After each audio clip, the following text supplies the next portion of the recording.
In this video, we will be going over how to construct a one-sample confidence interval for a categorical variable. When you see a confidence interval problem dealing with proportions, you will need to construct this type of interval. So what is a confidence interval? In short, it's a method we use to estimate a population parameter based on a statistic. The statistic is a point estimator that describes a sample taken from the population of interest.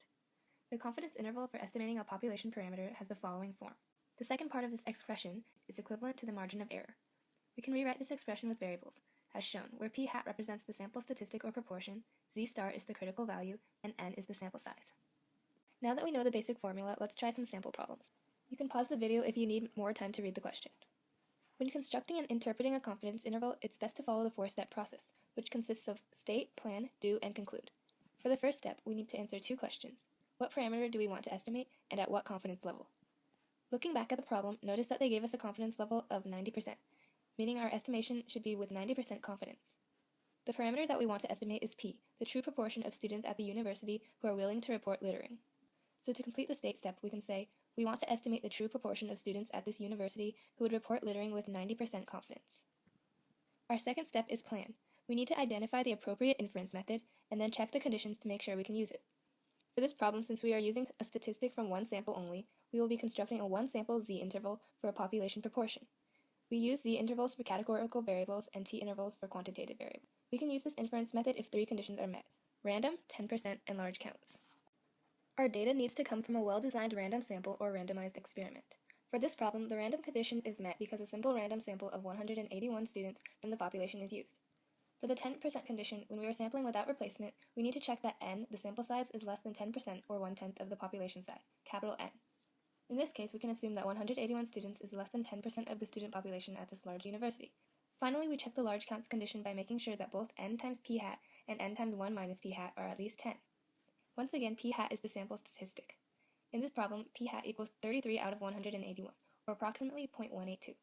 The sample size n equals 181. Calculating both expressions, we get 33 and 148, which are both greater than 10. Now that we know all three conditions are met, we can move on to the do step. Once again, here is the equation for the z-interval. In order to calculate this, we need to determine the values of each of the three components. We calculated p hat in the last step and found it to be 0.182 approximately. The sample size n is 181, and there are two ways to calculate the critical value z star. The first is to use table A. Subtract the confidence level from 1 and divide by 2. This will be the area under the normal curve.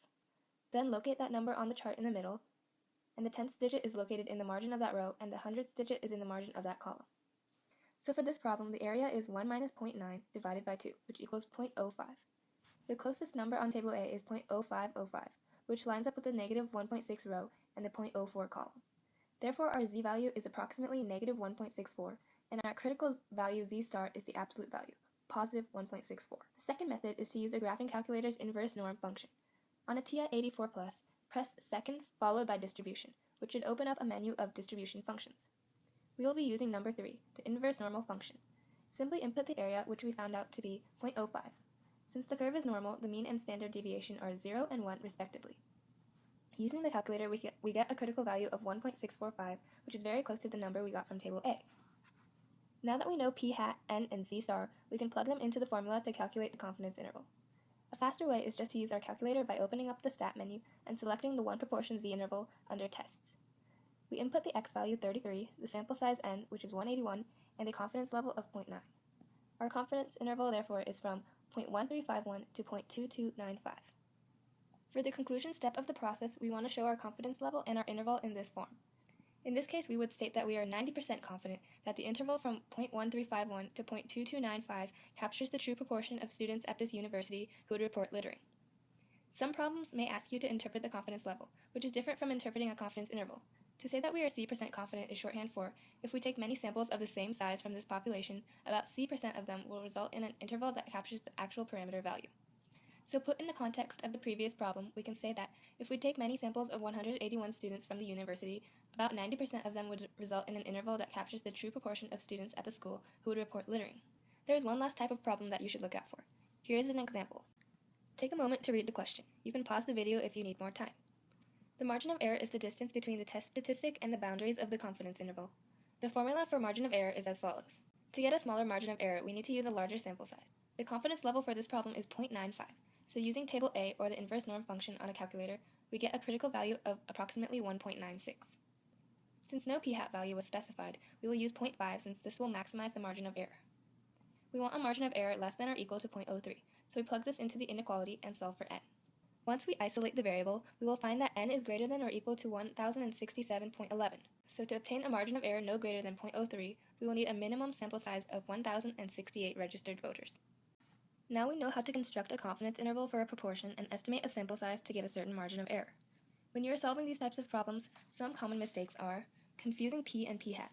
Remember that p is the population proportion and p-hat represents the sample proportion. Another common mistake is simply forgetting to check the 3 conditions. And finally, make sure to interpret the confidence interval correctly. For example, a 95% confidence interval does not imply that there is a 95% chance that the interval contains the true proportion of the population. Stick to the format that we explained earlier in this video. Hopefully this video helped you with constructing one sample z intervals. For extra practice, check out number 2 on the official 2015 AP Free Response questions.